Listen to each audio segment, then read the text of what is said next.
अस्सलाम वालेकुम रहमतुल्लाहि व बरकातुहू। मैं इस वक्त हरम शरीफ के ये मक्का टावर जो है इसके बिल्कुल नीचे ये तरीक़ इब्राहिम खलीली पे खड़ा हूँ और फ्रूट वाली दुकानें देखें माशाल्लाह हर मौसम का फल है।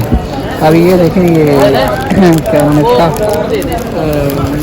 नाम ये भी जहन में आ रहा है। और ये देखें ये मौसम का फल नहीं है। खरबूजा देखें और स्ट्रॉबेरी इसी तरह इस मौसम की नहीं है।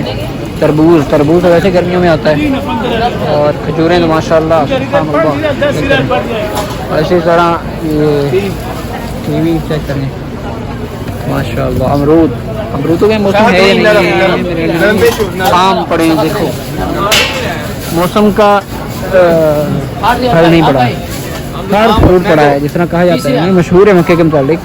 अगर किसी ने दुनिया का हर फ्रूट देखना है एक ही वक्त में तो मक्का या मदीना में देख ले जा रहे हैं माशाल्लाह। ये मक्का शरीफ की बरकतें हैं मक्का शरीफ की रौनकें हैं।